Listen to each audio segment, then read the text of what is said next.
Yung sinasabi ni Zaldico, 100 billion ang insertion at nag-deliver siya ng 25 billion dyan mismo sa presidente nating Bangag.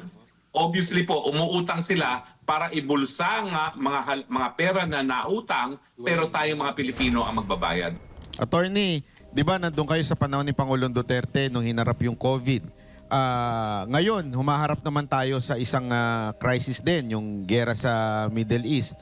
Ano pinagkaiba na nakikita ninyo sa mga balita at saka nung panahon ni Pangulong Duterte? Unang-una, wala pong kamot ulo si Presidente Duterte.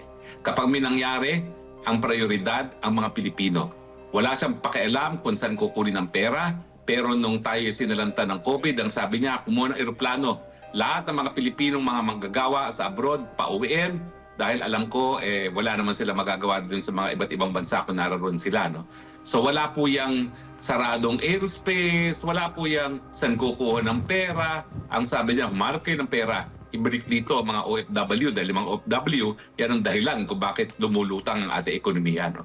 Napakalaking pagbabago po yan doon sa isang tao na malinaw ang pag-iisip at merong tunay na pagmamahal sa bayan na yan po ay si Rodrigo Roa Duterte at doon sa isang bangag na hindi talaga alam ang gagawin at wala sa tamang pag-iisip.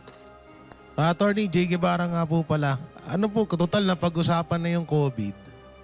Simula ho nung umupo si Pangulong Duterte, ilan po yung utang ng Pilipinas hanggang sa matapos si Pangulong Duterte? Well, hindi ko po alam kung ano yung suma total, no? Kasi hindi ko naman memoryado yan.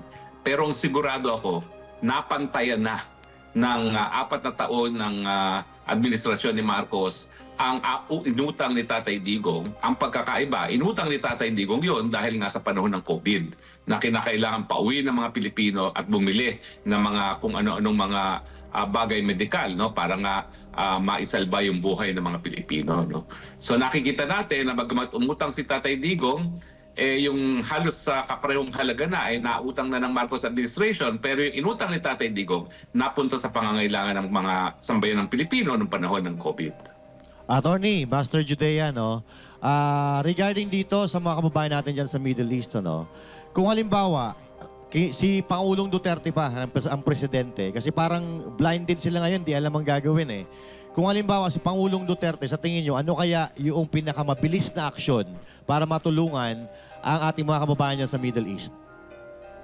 Unang-una tatawagan yung si Lucio Tan.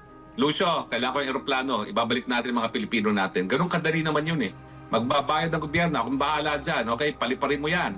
Tapos kung sasabihin nila na saradong airspace, humanap ng Karatig Airport na bukas dahil meron naman bukas dyan at kumuha ng mga bus at dali yung mga Pilipino doon sa bukas na airport nang sa'y makauwi.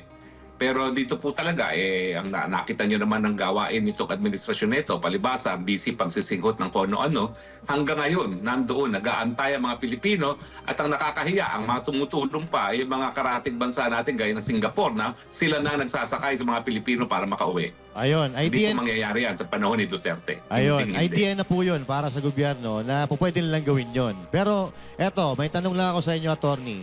Kasi noong unang flow ng nitong problema dyan sa Middle East, may mga media kasi na parang credit grabbing nitong mga pagpapauwi ng ating mga OFW na keso, ito ay inisyatiba ng gobyerno, pero yun daw po ay tulong ng gobyerno ng Middle East. So nabulgar po yan dito. Binulgar po ng isang OFW na natulungan galing sa Middle East. Ano po ang reaction niyo doon? Talaga mambubudol naman talaga itong Marcos na ito eh. Kaya naman naging presidente yan, budol king talaga yan eh. No, kala natin sasalba niya ang imahe ng kanyang pangalan, pamilyang Marcos, no, pero hindi, mas matindi pa pala. At least yung ama niya ay walang bisyo, no, siya may bisyo. Pero nabalitaan ko nga yan, nakakahiya po yan na wala nang ginawa para sa mga OFW. Nagke-credit grabbing pa dun sa tulong na ibinigay ng mga dayuhang gobyerno gaya ng UAE at ng Singapore. Siguro dapat na ginawa dyan, nagpasalamat na lang siya. Dahil alam mo yun, pag inangkin niya yung credit, parang pinagkaitan pa niya ng recognition yung gobyernong dayuhan na tumulong na sa ating mga mamamayan. Hindi na nga nakakatulong, talagang hindi pa nagpapasalamat doon sa nagbigay ng tulong sa ating mga kababayan. Attorney J. Guevara ulit, mabalik tayo ulit dun kanina kasi tinanong ko kanina kung magkano yung utang ni Pangulong Duterte simula nung una hanggang sa umalis siya sa pwesto. Eh ngayon po kasi nasa 8.5 trillion na po ang utang ng Pilipinas. 18 pala. 18.5. Ano po bang pinaka matinding dahilan ng isang administrasyon na para umutang siya ng ganito kalaki ngayon katulad nitong nangyayari sa bansa natin?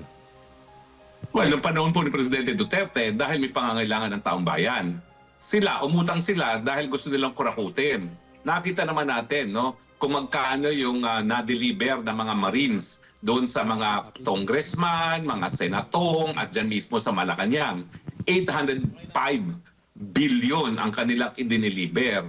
Yung sinasabi ni Zaldico, 100 billion ang insertion at nag-deliver siya ng 25 billion dyan mismo sa presidente nating Bangag. Obviously po, umuutang sila para ibulsa nga mga pera na nautang pero tayong mga Pilipino ang magbabayad. Alam niyo po, ginawa rin niya ng ama niya.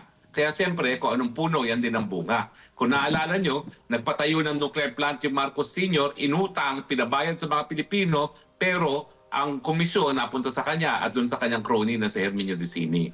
So nauulit lang po ang kasaysayan, ang pangungutang na limpak-limpak na salapi, binubulsa ng mga hinayupak sa gobyerno ngayon. Attorney, si paring RJ po.